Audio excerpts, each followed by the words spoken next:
Jodak ma Bwembu e sub-county ma Suna West kwano lal ma oting'o tho mag jamni kod kethruok mag mwandu mamoko ma okel kod mil mar polo e gweng'no. Ma endi kaluwore kod koth mapek mosechwe e gweng'no kod kaunti ma Migori. Kada bed ni koth en wuon chiemo kendo sechego ma obiro oganda mathoth mor kuom jodak e gwego mag Bwembu e sub-county ma Suna West, to sani okelo luoro kaluwore kod mil mar polo mos biro kakelo midhiero mopogore opogore e gwengego e kinde ka kinde. Wadak gi luoro makata ka koth biro to moningo kiringi ya daleni idhi pond ka ng'ato to kumidhiye ni chalre gi kamiaye.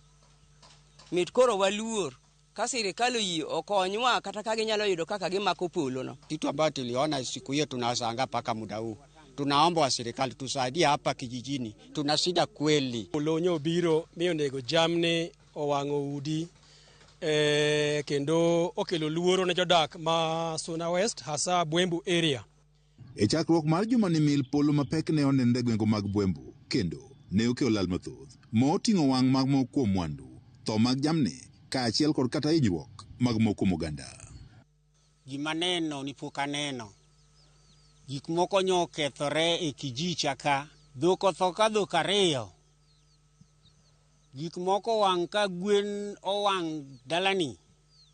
To koro gima lichie miwuoro ni dalani nigi nyithindo 3 mani skul. Nitiere mier maromo 5 e gweng' mag Bwembu ma sani ywago lal mopogore opogore mokel kod mil mar polo. Oda okethie gik moko wang', sanduge no wang' nyakungede, mit kora onge gi gimoro amora, gwenda otho motiekore te. Wan gi midhiero kama wantie ne waywak man ka jotelo moro nyalo konyowa yawa ukonywa. Waonge kaka de watim. Na mabilangeti zetu zingine ziliungua.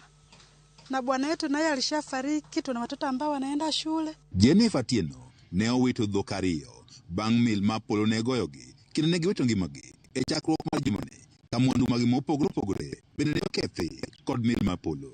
Ni kanobiro jowadwa noriko ane ot gi nyithindo nogoya ma pacho wilore mabe nakia kata kama nantiere an kane wang'o yepo tapo mna ka ire mawuok e ot to kaling' matin to chiwuoda biro ni mama dhiang' otho onge kata kama geng'ora gige nage manye konya okawo dhiang' odhigo. Sirikal oyie jowadwa ka gikonyo ji gikonya gi nyithinda madongo gi. Kwa sirikali mondo konywa e wach mar polo ni.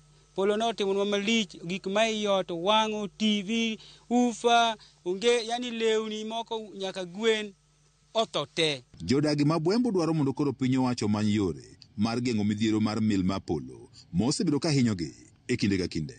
Kwayo ni ka sirikal ma Kenya temo mondo kony jok ma oyudo chandruok kaluwore gi gima waluongo ni natural disaster ma ok nyal geng', to jo Bwembu gi mine gi bende upar nae. An kaka ng'ama bende osebedo kochung' gi mine e Migori County ka, nya yudo ne gi manongede moko mathin ma mondo giumre go koro koyo kik chamgi. Kinde ka kinde ma koth chwe waseneno masira mar polo no e Suna West ka. Bende sirikal de yie mondo ketnwa rada moko kata gimiluongo ni arrestas. Kendo nakwayo ni kantie ng'at manyalo bedo ni nigi paro manyalo konyowa kod gima chalo kamano to konywa gima nyalo geng'onwa polo. Woman rep machon ma Migori Dr. Pamela Odhiambo mane ochiwo kony moko kuom familia moyudo chandruok ma okel kod mil mar polo. Wan mil mar polo osebiro ka kelo midhiero mathoth e gwengego e kinde ka kinde. Odhiambo wacho ni higa ma okalo achiel kuom jogo mane konyo tich e puodho bende mil polo ne ogoyo mane owito ngimane e kinde manobuogo koth e achiel kuom mier e gwengego. Last year but one, I lost somebody who came working in my shamba, and when it was raining they went for shelter in somebody's home next to the shamba.